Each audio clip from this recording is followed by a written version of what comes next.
Welcome to Chief Evangelist. I'm your host, Ethan Beute.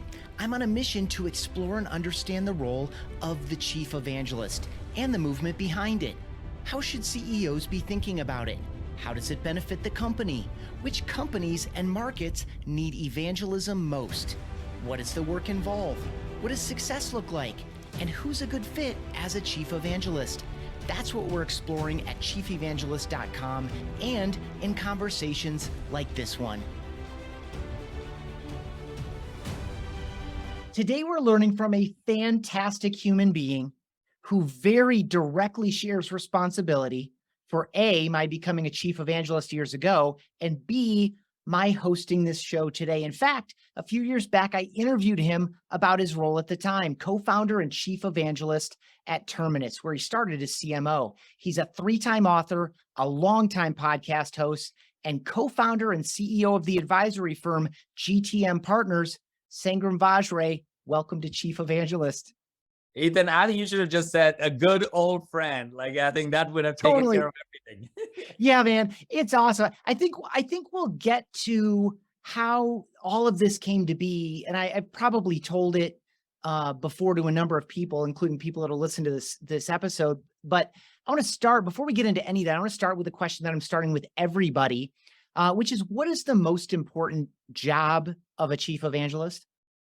Yeah, I think when I look at all of that and everything I ended up doing, even at Terminus, I think it comes down to one word, and that word is trust. The only thing you and I as evangelists really bring, and it's the only thing, but probably the most important thing for any brand, is trust. And you don't, and that's actually, companies do not have luxury of not having somebody who has trust with your product. So everybody who's listening to this right now can relate to it, where they would get a customer and the customer is, why did you buy from us, and have those conversations with them, and I've seen your thought leadership, I've seen what you guys do, and that's why we're in there. And there's no attribution software that can track that. There's no Ethan did that. They can't track that. So it's hard to track it, but you would know it over and over if you actually ask those questions. The one word that brings everything together after 8 years of doing it, I feel that our job is to create trust.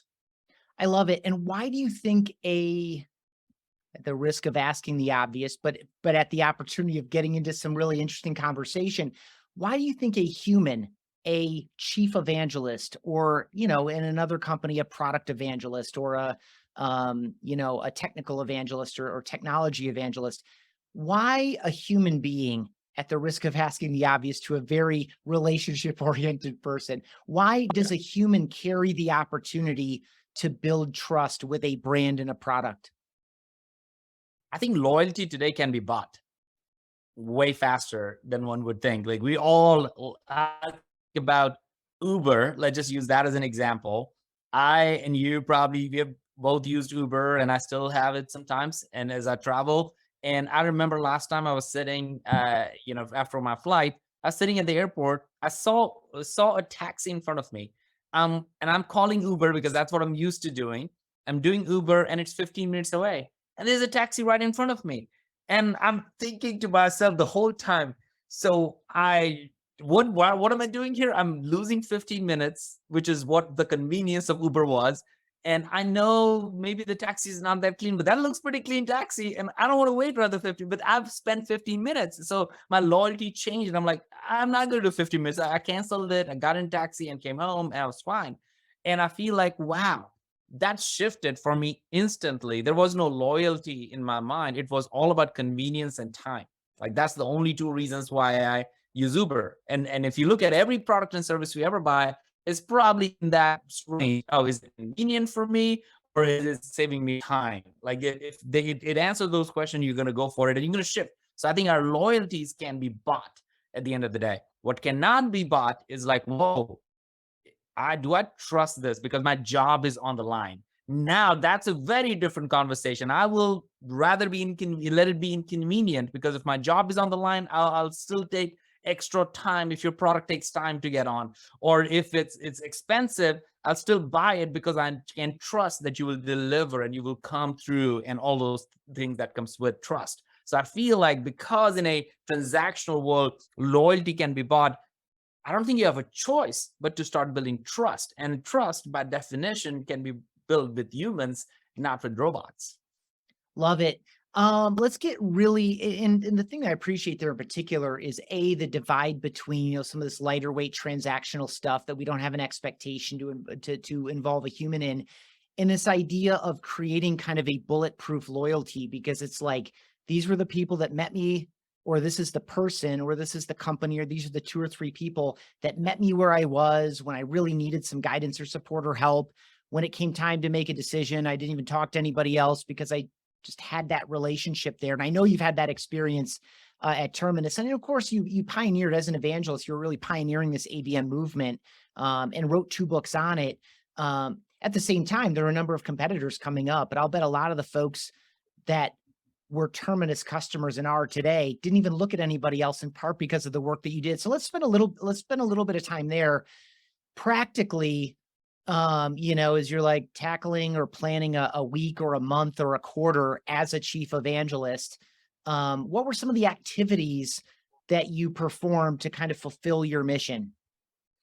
I would put that in 2 categories. One was there's internal evangelism and there's external evangelism. I think a lot of people don't even think about the internal evangelism because I recognize it like, oh, even though I know a lot of our customers, I don't know my team as much well, or they don't know what I can do for them and how to bring me in deals and conversations because we went from like 10 people company to 50 to 100. And by the time we got to 200 people were like, I don't know, how do we use Sangram again? Like, yeah, everybody seems to know him, but like what it is. So I had to overspend time internally as the company grew, instead of just doing externally. So internally, I would try to be part of the sales meetings. I'll try to be part of like, give me the top 50 accounts that we need to close.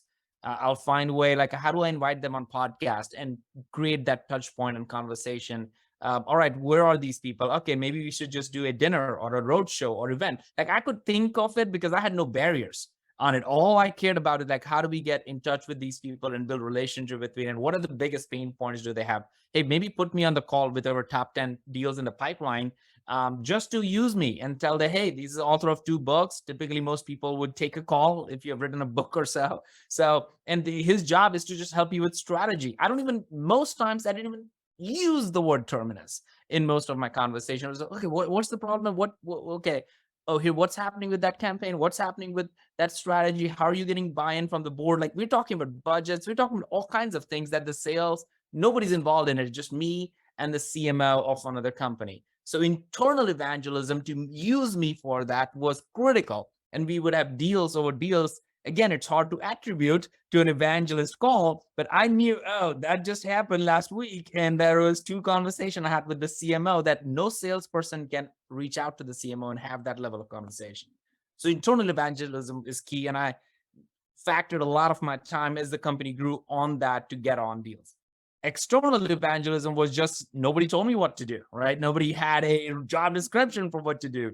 You and I talked about that. I even called Guy Kawasaki, like, hey, what did you do at Apple? And you were kind enough to do that interview with me. And all it came down to, okay, we just need to be in front of people. We need to be the first people talking about these things and getting conversation going. So externally, I just started the podcast and events as a way to create that conversation in the marketplace. So it was external and internal evangelism all coming together, and increasingly internal as the company grew.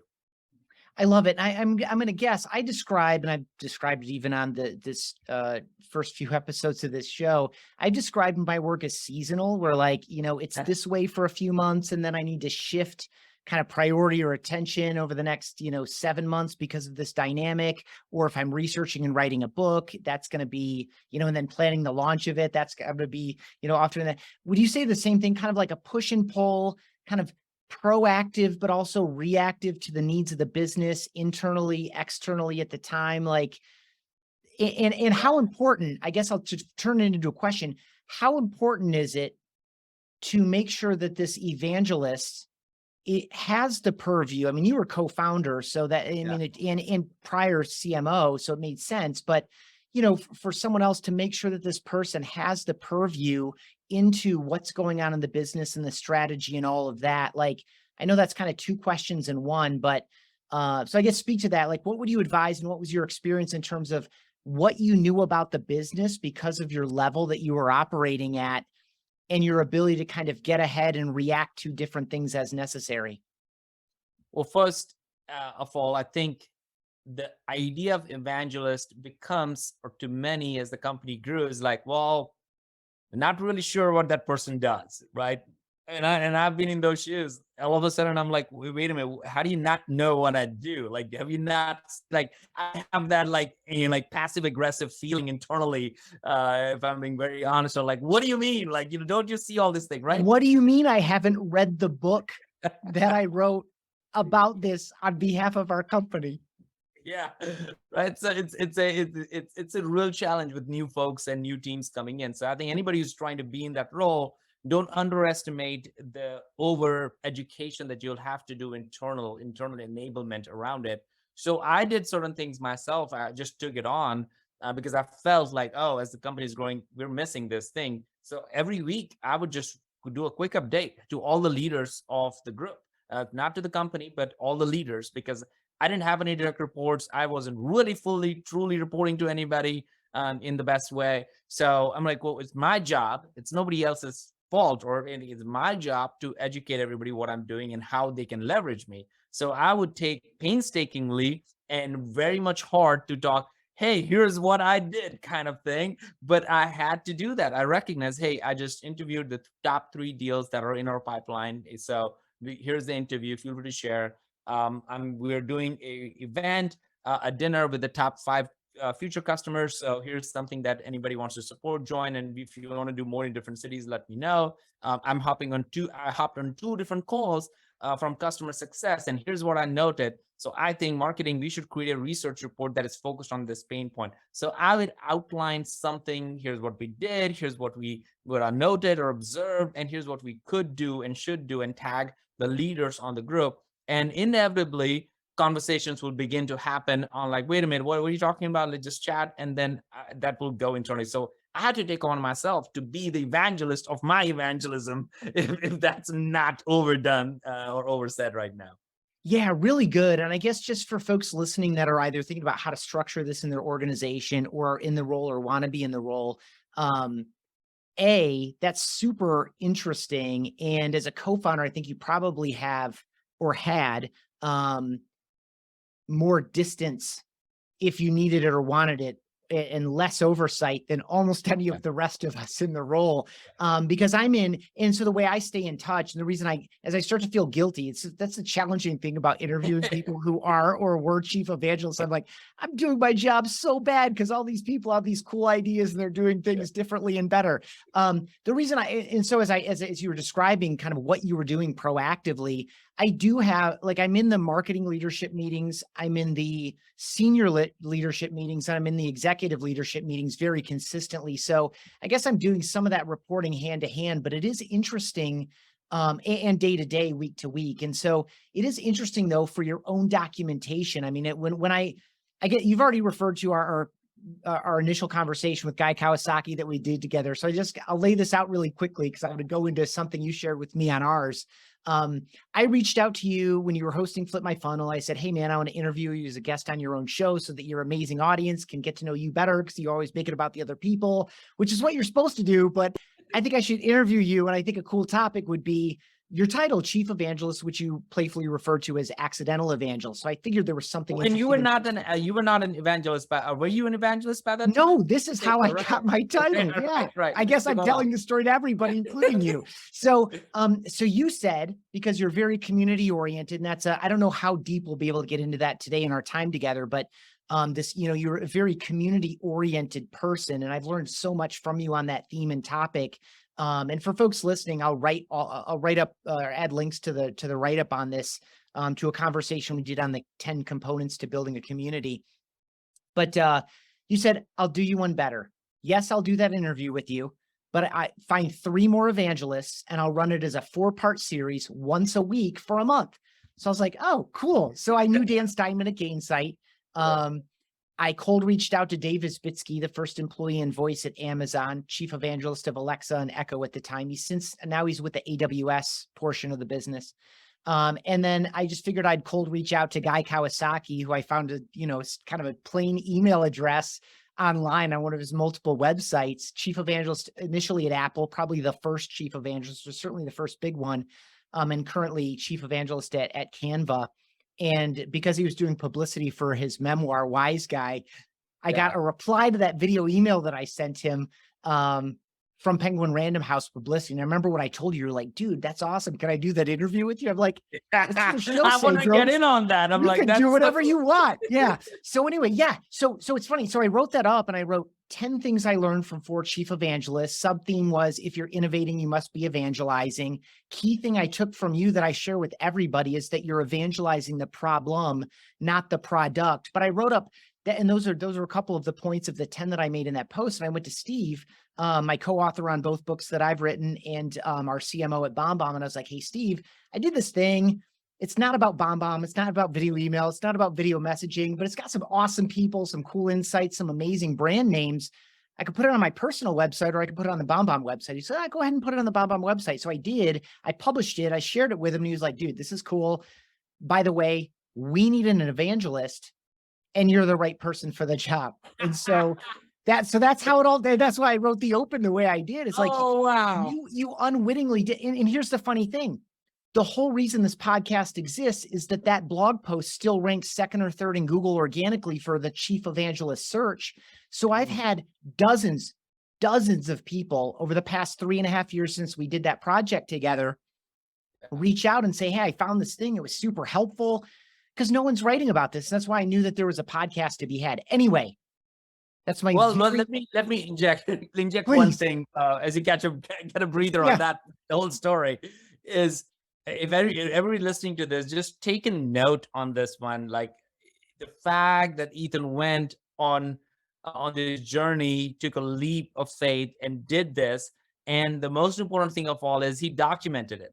I think a lot of people don't document, and many things that we know from history is because people actually took the time to document stuff.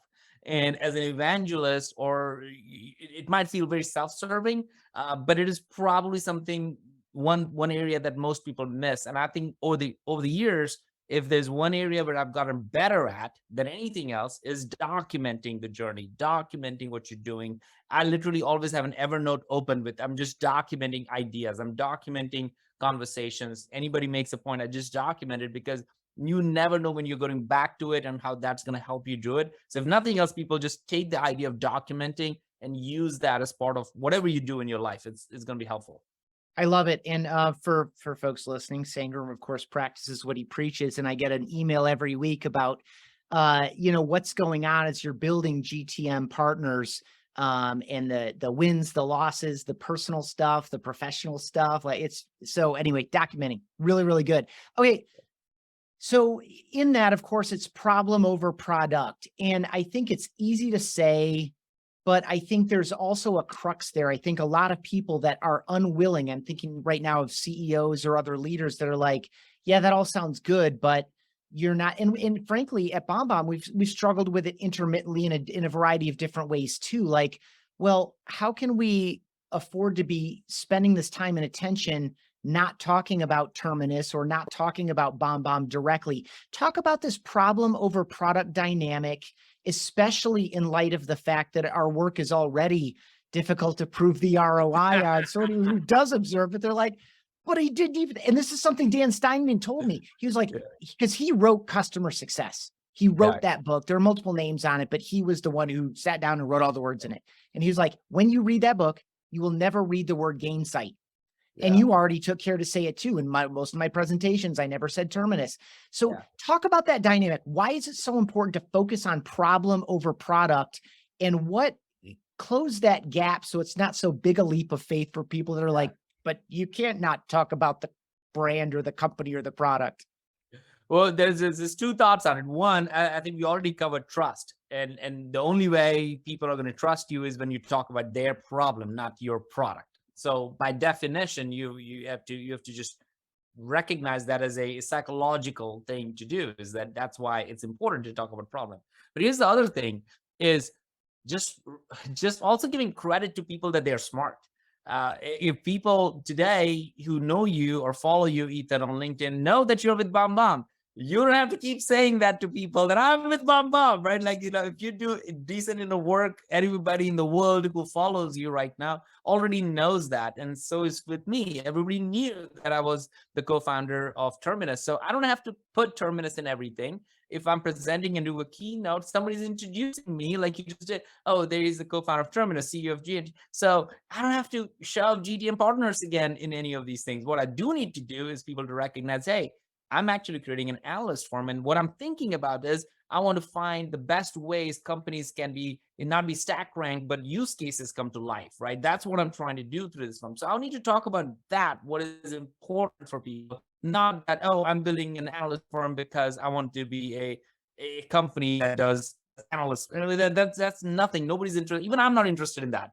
To tell the truth, of like just talking about that. I want to talk about what will serve customers and therefore have those conversations happen. You need the problem, a common thing in between you, and what you have in common is the problem. So I think it's just the most natural way to do it. I agree, and I love that you invoked the word trust again right off the top of that response, and you're so much more approachable. So I guess I'll just kind of ask you what your experience was in that phase when you were chief evangelist at Terminus. You're so much more approachable, and people are more willing to ask you more and different and better questions than if they're like, well, if I ask this person, then I gotta, take a Terminus demo or something.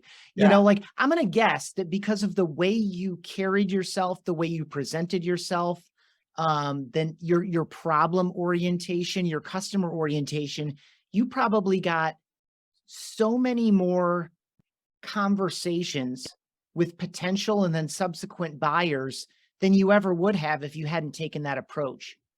Yeah, I think even I'll take one step further on that, Ethan. What I remember, somebody actually wrote it in the contract that as part of the contract, they want Sangram to come and do keynote at their next event.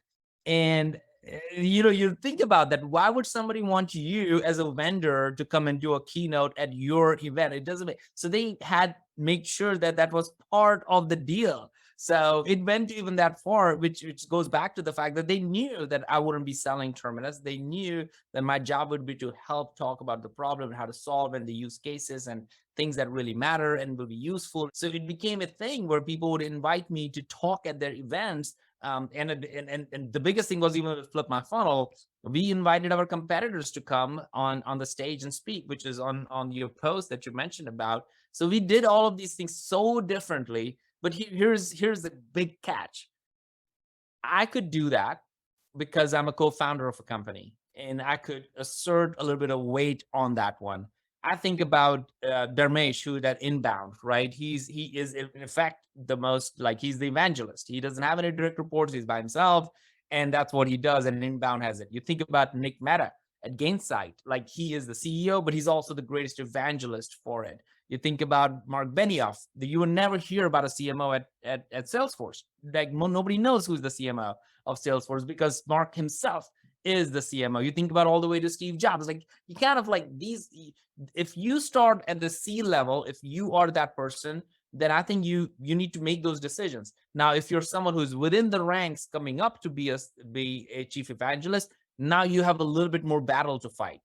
Your battle really is that, can you make things like, hey, let's just invite my competitor? You can willy-nilly say that in your organization, right? You'll get like crucified for that. So you have to figure out what works, what doesn't work, what level of evangelism are you doing? A technology evangelist, is that's what you're going to be, or you're going to be a community evangelist? So there's different battles based on the roles that you play. A co-founder can play a very different role from evangelism perspective than somebody who actually comes through the ranks to become the evangelist. Really good. And so it just begs the question, because I don't think I asked you this the first time we talked about your role.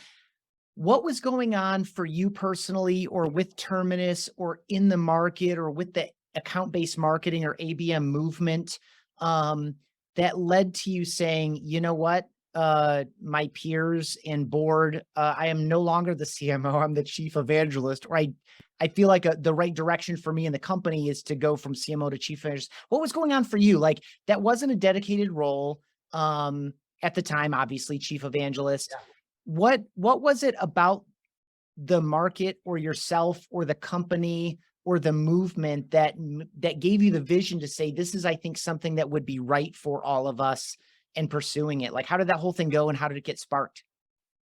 Well, candidly, I was about to get divorced if I wouldn't have made that decision, like straight up.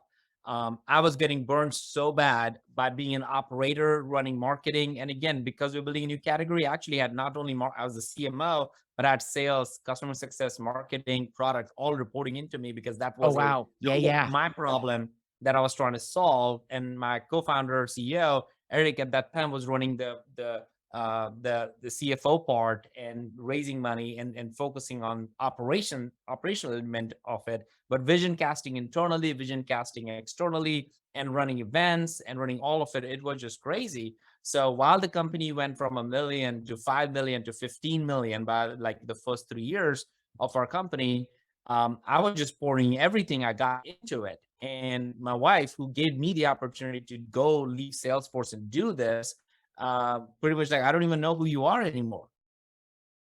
It was a very tough moment and time. And it almost took me 6 months of like completely taking a step back and recognizing that I got my priorities completely wrong. I feel like I cannot do both things. I cannot be an operational leader and an evangelist all at the same time. I can't have 30 or 50 people reporting the organizations reporting into me and dependent on me at the same time, be on the road, evangelize and meet and do all this thing. I just can't do all of those things.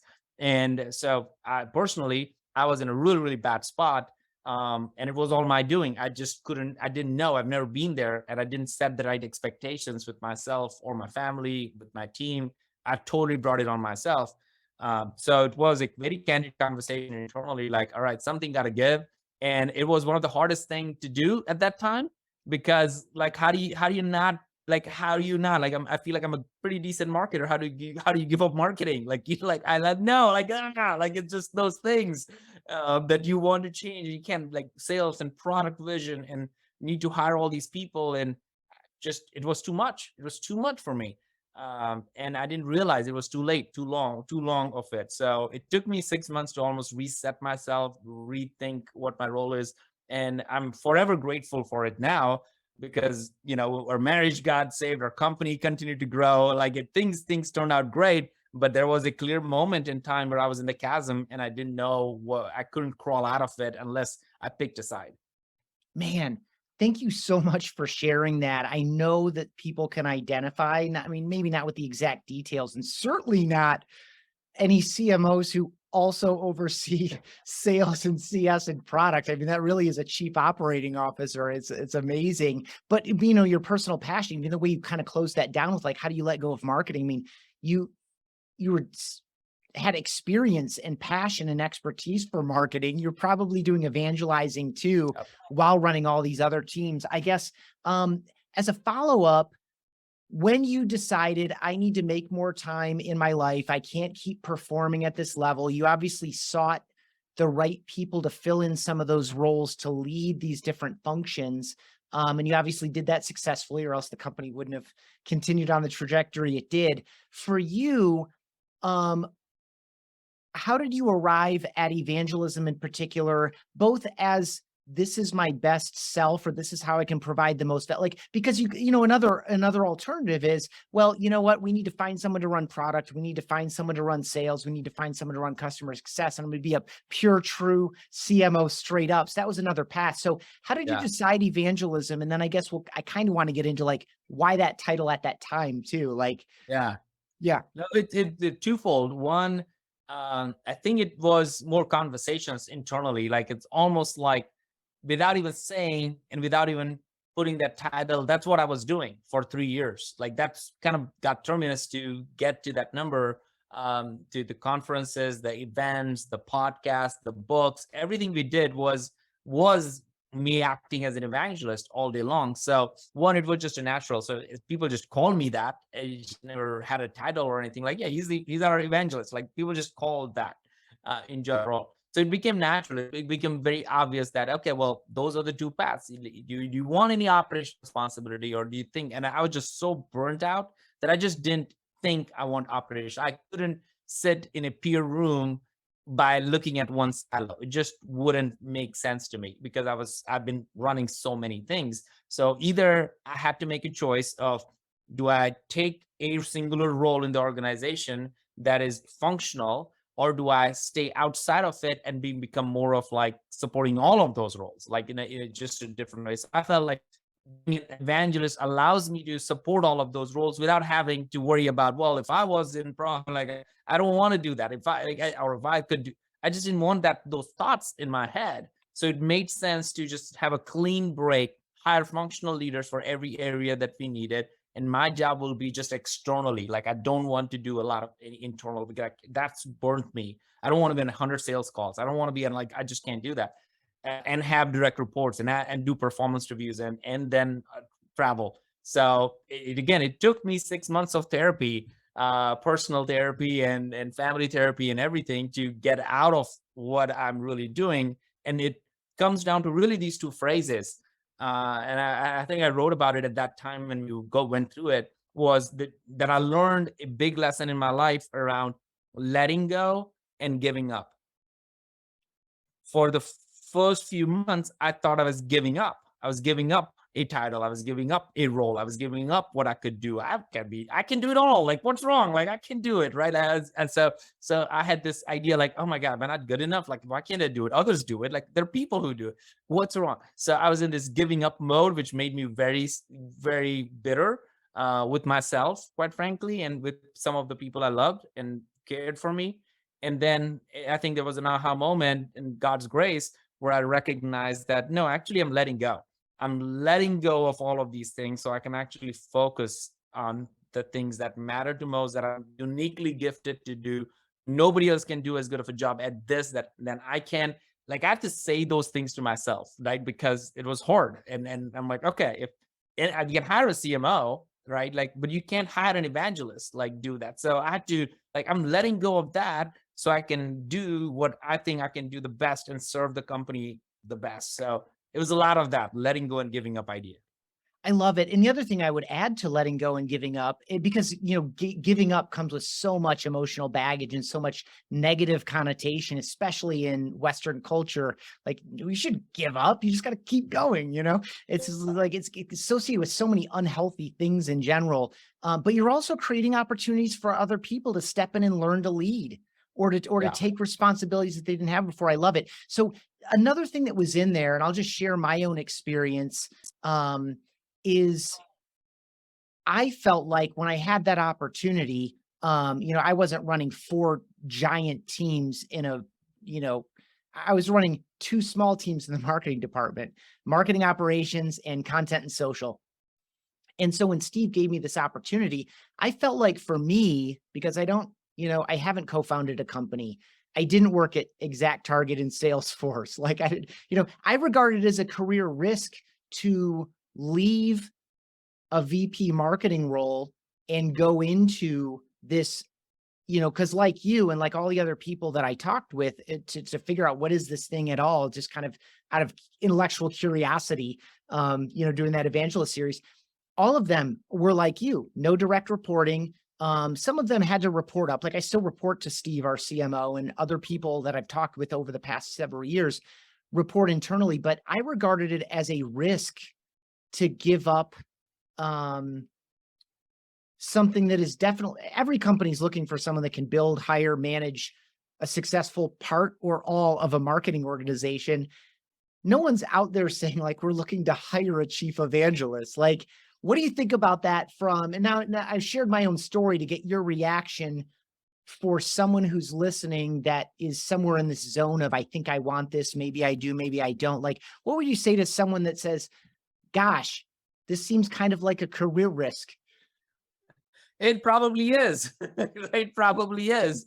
Love it. Just like, when people say, "Oh, we want to go build a category," saying I'm like, don't do it. Like, it's a suicide. Like, why would you do that? Like, because building a category is extremely hard unless you're fully committed to it and you're gonna do it for the next decade and really stand behind it and not change positioning and messaging every 2 months, like your wardrobe. Like, it's really hard building. Anybody who build categories, they are on that for decades together and stay on it and have the right same message. Mark Benioff is not changing Dreamforce to Color Force, right? Like, he's not changing that. Inbound is still called inbound. Gainsight has still pulse. Like, all the people stay and commit to it for decades. Same way evangelism. If this is not your passion, that like, oh, I really want to help customers.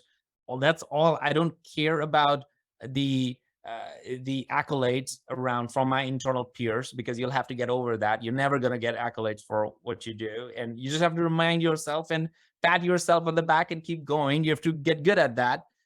You have to recognize that you're doing it for a much greater return. But the most important thing is you have to have a buy-in from your executive team. If you don't have a buy-in from it, it's just not going to work. It will change, just like the colors on the website change every 6 months. It has to buy in. So if you're not in a C co-founder thing where you can actually exert a little bit more and you're getting through the ranks into it, like you and many, many others that I talk to, I tell them all the time, you have to have 100% buy-in and give yourself and the team a time. Tell that, all right, I'm going to do this not for 3 months or 6 months. Either this is a 12-month initiative. I'm going to do this really well. And then we're going to keep checking with each other how things are going. And we're going to report what's the best way to measure, what's the best way to do. But put yourself on a timeline with the executive team. So you're not in a situation where, all right, it's forever. Maybe it works and great. Then you can extend it. Maybe it doesn't work. And then you go back and do something else in your organization. But give yourself a timeline. That'd be helpful. Yeah, so much good stuff there. First, you remind me of a gentleman that I'll eventually bring onto the show who reached out based on those 4 episodes we did and what I wrote up about it. And he had similar concerns. He got actually recruited into an organization because he had been on a panel with the CEO of this company. They had been observing him kind of at a short distance and eventually recruited him to be a chief evangelist. And so he was, I forget, maybe several months into it. And he was like, Ethan, what skills am I developing that are marketable? Like when our company gets bought by someone and they look at the line items, like, is this even a safe branch to be out on? So that's why I love your response to the question. It's like, it is a leap of faith. And the other thing I want to plus up on what you said there is, and this is from my own experience, like it does require this passion, right? The passion for the problem, the passion for the opportunity. For me, it's the passion for a business environment that is warmer and closer, a better business culture because of exclusively relying on faceless typed out text. We can feel like we know people we've never met. It is mind-blowing to me that you and I have never met in person. We will. Of course we will. We've been saying it for a long time, but but I still feel like I would call you a close friend. In part too. And the other thing I'll say about this is I've listened to hours of your podcast, which is like even this kind of, that's an interesting and weird dynamic too, where people are being drawn into. And so it's this, I'm just going to tie back to the beginning, the human embodiment. Like the reason we put a human in this role is because that's where and how we build trust. To do it in a non-sales capacity or a non-marketing specific capacity makes you more approachable. To do it at the C-level makes you, it gives you some degree of authority or presence. Presumably you have the business acumen and the presence to meet those or exceed those expectations when you're invited into a room or onto a call or into a sales kickoff or whatever you're being called into. And it's this, it's the passion that you exude that transcends, I want to get this deal closed. Or I want to retain this revenue. Those are all downstream consequences, but there's something really powerful about that. It is. One thing I've always shared with the team is that if I'm in a room, I need to be one of the most excited people in the room. And if you're not that person who's bouncing off the walls, literally in a sense, that you're excited that you get to talk about the problem. You're excited to meet a customer. You're excited to solve problems. You're excited to create value. If those things don't exude out of every word, every move you make in a room or a Zoom, whatever you do, then you're not fit for that role, because then you're baggage. Like it's how simple as it is. You're Nobody's going to give you the silver spoon. You have to engage in that from day one, and that either comes naturally to you, or it might take a lot of training to get there, and you have to make a choice. Yeah. So I guess just to go into a topic we haven't yet talked about on this show that definitely is in zone, and you and I've but just both kind of brushed by it a little bit um in this conversation already, but talk about books. So, as you were advancing this idea of account-based marketing, I think it was to give it language and a framework and to write the initial book, account-based marketing, the follow-up ABM is B2B.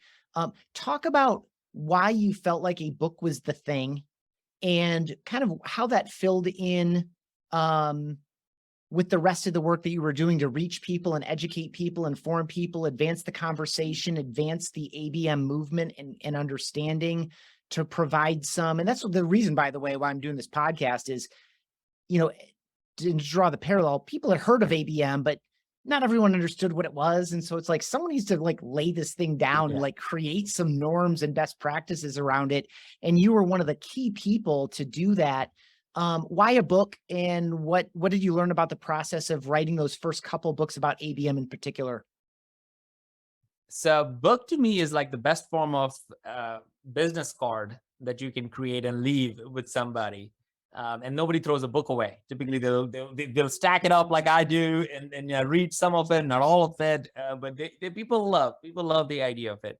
It also was a forcing function. It forced us to put things together and put it all together. But the most important thing, the reason I wanted to do that we did that in the first year of our business, was I felt like nobody knew us. Nobody knew Sangram. Nobody knew Terminus. We were based in Atlanta, first time founders, really, and trying to build a new category. We didn't even know what that meant. We looked at, and you go to New York, and if you're new, you know exactly who the new people are, because they will be walking around like this, looking up at, the skyscrapers. And you're like, oh, they're visitors. They have no idea. And everybody's a New Yorker. They're just looking down or looking straight and trying to go fast.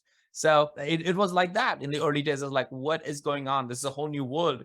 And we felt at that time that we have to make our presence felt and known and make noise and create movement around this thing. If you want to do that, we have to be the authority on it.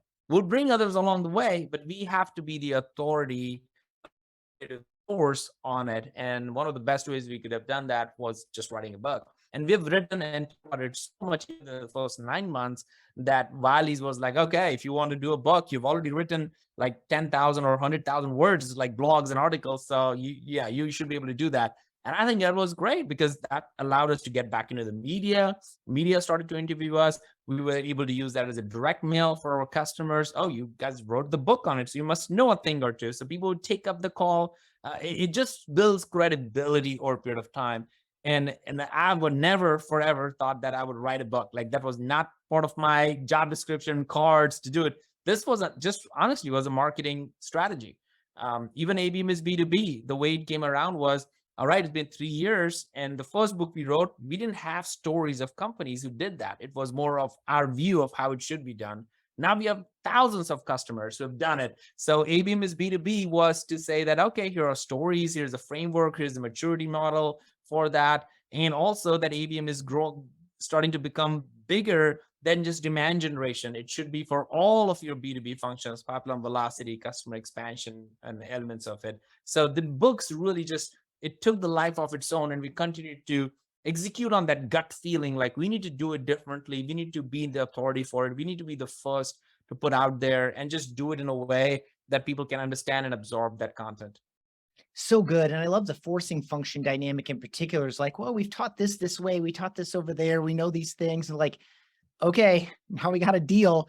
There's a deadline on it. It's a contractual obligation. Like we have to really pull it all together. And I love the line that you drew between the two books. So good. For someone listening who could implement evangelism in a formal way, a leader in an organization, a co-founder, a CEO, whatever, what is something you would maybe a provocative question or a direct statement that would really get them thinking about it the right way and to help them decide, is this for me now or for us now? Like, how should they be thinking about this opportunity?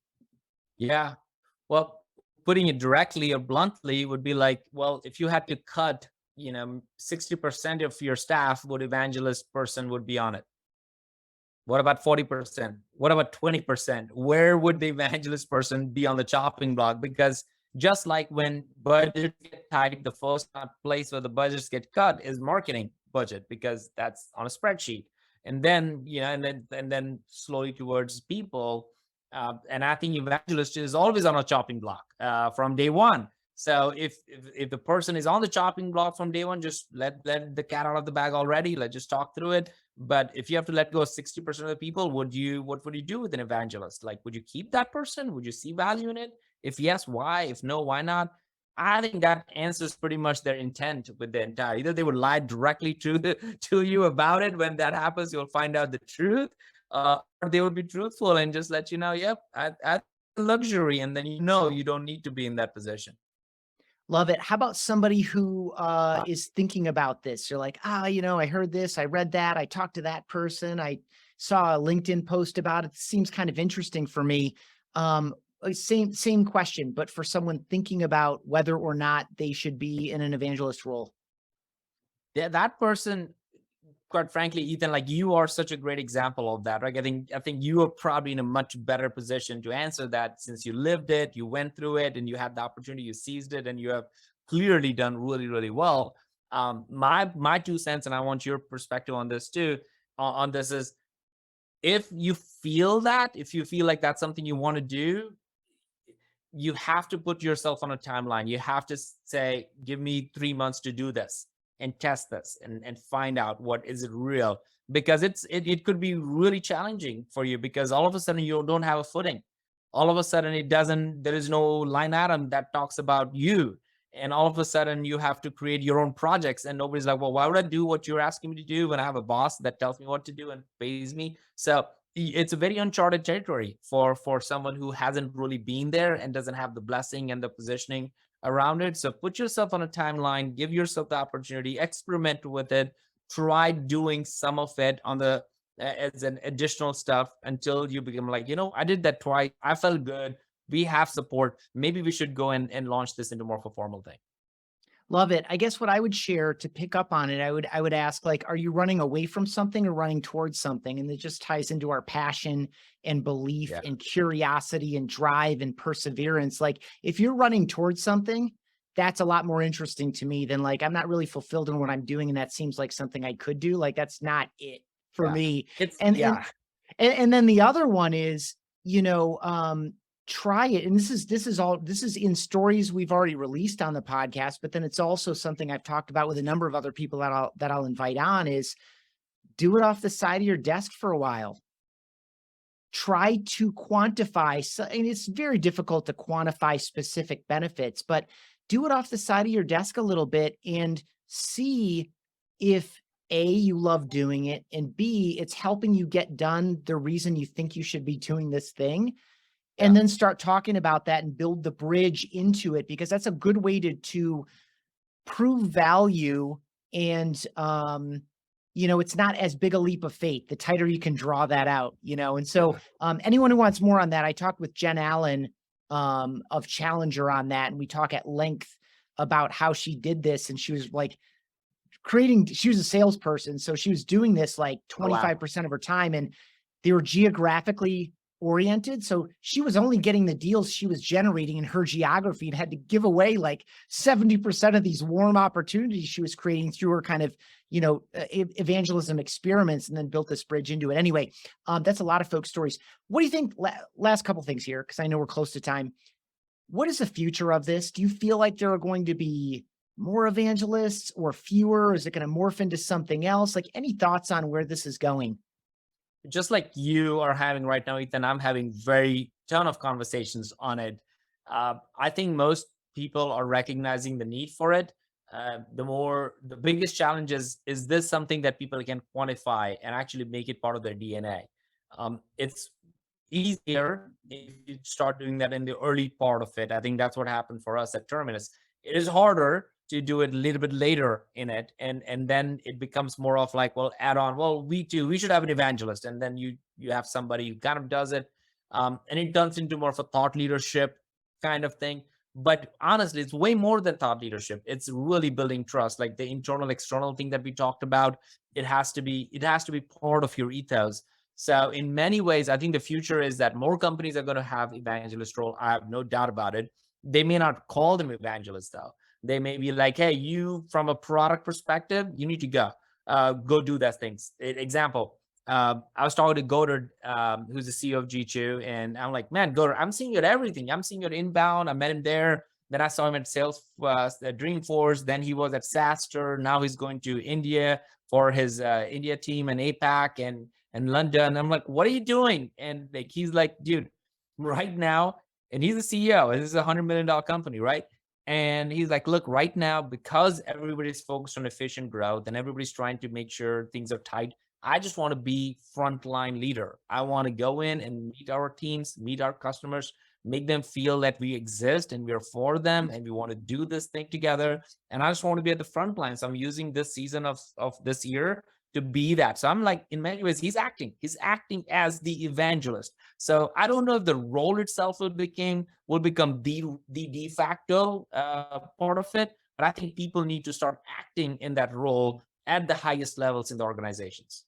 Love it. And with just a little bit more intent, because a lot of folks are probably doing it by default, but like doing it with some higher degree of intention. I know you're all about being intentional. It's amazing. So I'm going to let you go. I so appreciate our time. I have we need to do another conversation on community in particular, on thought leadership, where those lines are, what its limitations are. So many follow-up questions, but for folks who are listening, you should read Move, the go-to-market framework. And Sangram, where would you send people to connect with you, learn about the book, learn about your podcast, and follow up on some of these things? Well, how about this? I'll do one better. Just DM me on LinkedIn that you listen to this podcast, anything that made you think about it, and I'll ship you a copy of the book. Amazing. Sangram Vajre. You need to connect with him on LinkedIn and DM him. Free book coming your way. It's a fantastic read, by the way. I've recommended it to a number of people, and I'm currently doubling back to have conversations with them about it. So you, as I said off the top, you are a fantastic human being. I appreciate you so much. Thank you for spending this time with me, and continued success. Next time in person, that's what we got to do. Exactly. Yes. You need to publish your travel schedule online. I'll just hunt you down somewhere. Let's do it, man. Thank you so much for having me. Thank you. That wraps up this episode of Chief Evangelist. Thank you for joining us, and thanks to Ringmaster Conversational Marketing for helping bring these episodes to you. With any thoughts or questions about the Chief Evangelist role, message me on LinkedIn. I'm Ethan Beute, ETHAN BEUTE. For show notes and more of these conversations, visit chiefevangelist.com.